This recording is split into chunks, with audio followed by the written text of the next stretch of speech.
therapists, chiropractors, personal trainers, so on and so forth.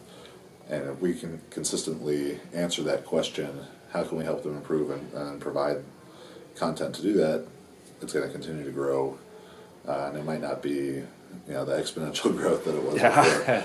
But it's something, just idea to how to get something like that started. Yeah, consistent, valuable content to your reader. That's what it is, and it's not going to be flashy, because the stuff that really works in these fields are not flashy, and they're not always novel, but that's what works. So So last thing, so like the actual gym you had back in the day, you said it took off pretty quick. Like you had clients within a few months. Enough to make ends meet, actually. Yeah, we were breaking even about 6 months in. Yeah. How did you go about promoting it? Like the actual place? Did people just find it because they heard about you, or heard about you from other people, or was it? A lot of it was just like cold calling and going to meet high school coaches and coaches at smaller colleges or club sport coaches. And what we had at that point was time, and what we didn't have was money. So we could spend our time doing that, and if that meant, bring your team in for a week for free or a free session or whatever, so we could show you, because we were very confident in our product. We're very confident that we're good coaches and what we're going to do with the athletes was going to be successful. The hardest part was getting people to be able to, being able to show that to people the first time. So, we just did that kind of stuff, like little free trial kind of things or free sessions. For a week? Yeah. Wow. Or like with team stuff where we would go to their practice and do like a speed agility session like at the start of their practice and just show them the quality that we were bringing to it. And I don't know that is the best model to follow or anything, but it worked. It worked out pretty well, I'd say. Yeah, it worked for us, and I think what was important too is that every connection that we made was so important to us that people could see that even though we were in the business of training, we were really in like a relationship business, and we had great relationships with the coaches and athletes that we worked with, and they saw that we cared about them and they trusted us, and because they felt that they were so much more inclined to try and help us as far as telling their friends about us. We figured, let's say, comes back to being a great coach, actually. Yeah. Let's say, I could draw, a connection from one person to where we got about 250 clients through one person. Really? The connections derive from that one person. A guy named Steve Carrera. He was a water polo coach at Concordia University, where I graduated from, small NAIA school, about 2,500 students. And size of the city I come from. And so we went and talked to Steve and said, we'll train your college water polo team for this lower rate. And he's like, yeah, sounds good. So we started training them. And then, Steve introduced us to another coach, a guy named Peter Asic. And Peter was one of the first European water polo players to come and play in the United States in the 80s. He played at Pepperdine, and Peter coached a high school, and Peter coached a club. We trained his high school team, we trained his club team. One of the athletes, one of the players on both of those teams' sister played club volleyball. She said, my brother loves this, or the parents are like, Luke loves training here. We want to bring Christy in. Christy comes, then our friends come, then we train Christy's entire club. So we go from Steve and his 25 players to Peter and his 20 players on his high school team, plus another 100 or so at the club, and we weren't training the whole club, but a lot of them. And then that goes to the volleyball, and then that was the whole volleyball club, and it's like just because we had a great relationship with Steve, and that created a great relationship with Peter, and then that created a great relationship with the Hucos, and just boom, boom, boom, and it kept growing. And especially when you deal with like high school athletes, it's like, well, they all got a brother or a sister, who might play another sport, and their mom might want to do some kind of boot camp kind of deal, or their dad wants to do some personal training or whatever, and then they talk to their friends, and we deal with the in-person business. It's so much smaller numbers-wise. Yeah. Like, that gym was successful having 100 people on it. The online stuff, well, if I only have 100 people that read an article, I'm kind of screwed, So the scaling of it's a lot different. The word of mouth is going to be effective either way, but it's just the scale of the numbers is much different. Right. What type of, so like when you started, did you set any goals for like we want to do this and that by this time, or did you just kind of we'll see how this goes? Or we had goals, but like I said, I don't know what they were really based on. They were just, what were they? If I can ask. I don't remember. Oh. Yeah. I'll tell you, we started. So we've been going for 6.5 years. Yeah, 6.5. Going 7 years will be this September. And 7 years ago, or 6.5 years ago, feels like 6.5 lifetimes ago. Yeah. I mean, like, just so much has been done, and so much work, and lack of sleep. And I see if I look at old pictures, then I'm like, oh, Chad, you're really not aging that well. But it's learned a ton, and it's been really fun. But yeah, it's had plenty of extremely stressful times and a lot of learning, but. I think back about when we were the first day that we got the keys to that warehouse, and we're in there, and we spent like 15 hours. The place had been vacant for a couple of years prior, and before that was a tile warehouse, so they would like cut, like bathroom tiles and stuff. Yeah. The kind of very fine dust that creates was everywhere. Was the wooden beams like we have in the roof in there? It was just covered in that, and Nate and I spent about 10 hours or so the first day with brushes, 1 foot wide brushes, scrub. Not exactly prepared for that. my neck, just from looking up at it, was so sore for like 3 days after. But doing that kind of stuff and painting the walls and everything like that, it was, I mean, if you're familiar with the phrase "a labor of love," it was a labor of love for sure. Like, and it was ours, and we take so much pride in the ownership of it that. But man, those were some long. What have been like the most like let's say successful and unsuccessful, like say just things that's happened for Juggernaut over the last.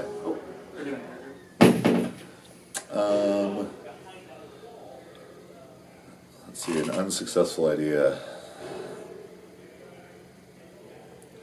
There's no one thing that really jumps out in my mind there. Things that I haven't been consistent at are usually right unsuccessful. And I tend to spread myself thin. And I think people think that Juggernaut's like this big operation, because it has a lot of followers or fans or whatever. Yeah. But it's really, at this point, we have the gym business, which is actually a separate entity. So we've got the people here, but like the online business of it, employee-wise, is myself, my events coordinator, kind of Jack or Jill of all trades, I guess, Brittany, and Ariel does customer service. I'm like, that's it, And now Marissa does a lot of stuff with me for it, but from an IRS standpoint, that's not any different because she's not an employee. But it's just so you spread yourself too thin, and a lack of organization maybe causes things to be less successful than they could be. But the thing that's been the most successful for us is just quality content. Yeah, over time, basically. That's I think that's how it turned out so well. Yeah, and just kept writing and kept trying to figure out. Like you go coach a clinic, and then you see, I've coached, I think about 70 clinics or so in the last 2.5 years, and you just start to pick up trends. Well, a lot of people seem to be confused about this. A lot of people seem to be screwing this kind of thing up. And then turn it into like a video on article. Yep. Right. So let's say 10 years from now, any big things coming up there? Yeah, 10 years from now, I would hope that Juggernaut is still running very successfully, with a lot less day-to-day involvement from myself. But just that when people think of the name, that the first thing that comes to their mind is, they have great content. Or I trust what they say, and that we'll continue to expand our sphere of influence, in weightlifting and CrossFit and nutrition and physical therapy, the same way that it is in powerlifting. That we're able to support competitors and to help them, realize their competitive dreams through, different sponsorship avenues. That we're able to educate coaches and trainers in a more effective, efficient manner, whether that's through certifications, in person or online kind of structure. That we have created a coaching network of people who are, coaching Tree, that they're successful in their own business, and it's just, again, like a high tide raises all boats sort of scenario. It's not. I'm a very competitive person, but in a lot of this stuff, trying to compete with other businesses is not always the best thing. There's plenty of athletes out there. There's plenty of weights to be lifted that that we're just kind of trying to focus on our own process and our own goals and do that the best that we can. Yeah, I bet it's been really hard to do, because you've done all three at once. You've been, a great athlete, great coach, and decent. I'd say great business owner as well. I mean, this is taking off pretty well. All those at once. Yeah. How does that even allow for any free time, outside? I mean, is that just the three things you rotate between? Pretty much. I can't remember what. I think I did some Instagram Q&A a couple weeks ago, and I said, no questions about training. Only non-training questions. People ask, what's your hobby? And I said, well, I don't fucking know. What's that? I don't think I've ever had a hobby. That my hobby was sports. Yeah, and then that became kind of your so I guess the lifting part is my hobby now, and I guess the not lifting part of Juggernaut is my job. Yeah, but yeah, it's. Keith told me one time when he was doing the internship, you just decided to go on vacation for 2 weeks. You were like, "Yep, time for a holiday," and you just kind of gave him the keys. And not 2 weeks. I think that was the first time I'd missed I'd been away from the gym for more than 2 days in a row. Oh, so it's 2 days only? No, I was gone for 6 days, I think. Right. Okay. So that was the first time I'd had a vacation. The first time I'd been away from the gym for more than 2 days. That wasn't at a competition or at a coaching a clinic in about 3.5 years at that point, or 3 years. Yeah. Okay. I know there's people who they go 10 years without taking a vacation or anything, and it's tough to have perspective on the brand and what we do sometimes because it's so close. You know? You're right here. You're in it. Yeah. And when people will say, "Oh man, Juggernaut, so popular, it's so big," I'm like, "Oh, is it? I don't know. I just write the articles, But when you get to go to something like the Arnold, and then people want to come and take their picture, get your autograph, that kind of thing. That's really cool. But at the same time, I'm just on the day to day. I'm focused on what we're trying to do every day, and so I lose perspective on the bigger part of things. Yeah. And probably lose perspective on that. I guess it is a big deal, or it's impressive to people, and everyone thinks I'm a lot older than I am. I'm 29 years old, and I turned 30 in July, and I'd like to think that they think I'm older than I am because we're very, you're very wise. Yes, wise beyond my years, or impressive success or whatever there. Not that I look old, it's probably a bit of a mix. Yeah. But and I think that has to do with process orientation, that focus on the day-to-day and the big picture. And some of it is because I'm very competitive, and even though, the website's grown, whatever that is, 200 times in traffic, 2,000 times, I don't know, one of those. It's grown quite a bit, yeah. Let's just say. 25,000 to 500,000? 20. Yeah, 20 times. All right. That I look at that and I think, well, why didn't it grow 50 times more? Because I was like, our articles are better than these other people's articles, who get more. So it's just kind of, it's tough to have perspective on it sometimes, but it's just what I like doing. So we're just doing it. Well, I mean, eventually, if you keep doing it for long enough, it'll keep getting big unless you do some really dumb shit. Like, yeah, who knows? Yeah, who knows? We'll see. But I think as well, like, I know people who want to. So, like, I want to have like a training facility or a couple, like, a few years from now. But I know people who think it's like, oh, I'll just open a gym because I like to train. It's fun. Yeah. It's gonna be easy. You know, easy money. People will come and train there. Well, then I can do what I want. You know, in my free time. Well, yeah. doesn't that from the people I've talked to, it doesn't sound like that. It's gonna be like, if you really want to do it, you're gonna be in the gym working on it like every day. Like Alan, I met up in Sacramento. He works, I think, 14-hour days, like 5 days a week. Then Saturday's like a shorter day. You know, then just Sunday off, then repeat. Like, and he's done that for 2 years now, I think. Do a little more. So I mean, it's just, you know, if something, I'm pretty sure it's something I want to do, but you know, it's probably some vacations I have to take first. I think that's how it works. You go on vacation and then you work or something like that. Cause you know, I had never really had a break. Yeah. So both my brothers are very successful businessmen, but you know, in non-fitness business. And when they graduated college, you know, my parents sent them on like these backpack trips to Europe for like 6 weeks or whatever, and you know, they're going from hostel to hostel, like not like luxurious trips, but they got to do that kind of stuff. And you know, spring breaks in college, they did stuff. Well, you know, spring break in high school, I did track. Yeah. Christmas break in high school, I lifted weights to get ready for track. Or, you know, and if Christmas was on a Wednesday and I squat on Wednesday, then I squatted on Christmas. Yeah. And that's been that way since I was 15 or 16 years old. And you know, all through track or all through college, when people would go on, you know, like spring break kind of trips or whatever it was, I had track, or I was coaching football, I was coaching track. So I never did any of that stuff. And then as soon as I graduated college, I mean, literally like 2 weeks after is when I started writing Juggernaut plan. And it was just all day, every day since then, pretty much.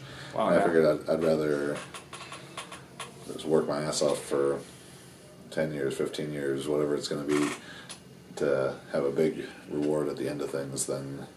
And then kind of slow down a bit? Yeah, maybe. And now it's nice, you know, we get to travel and do the seminars and stuff.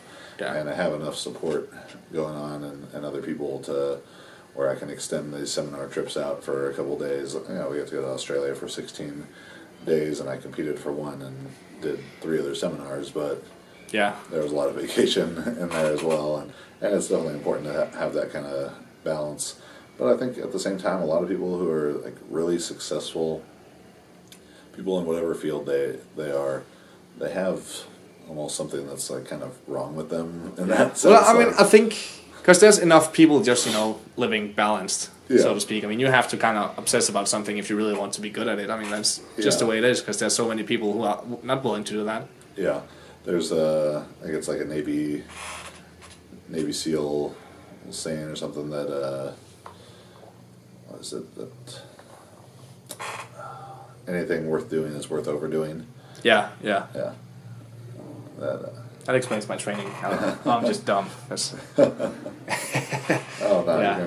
gonna be way better off than most 18, 19-year-olds we're gonna be. I mean, I hope so. I mean, usually people don't figure it out for a while after that. So I mean, that's kind of why I took this, you know, gap year, just to, you know, figure out if this is what I want to do. So I, you know, got the shit job on purpose, saved up money to go here, and now I need to find a job when I get back home. But anyways, I mean, just, you know, for me to see what it actually is to run a place like this, train athletes and things of that nature, and if it's really what I want to do. And I'd say, you know, well, this has been like the best like thing I've done for myself, I think, like ever. So I mean, I'm pretty positive on this.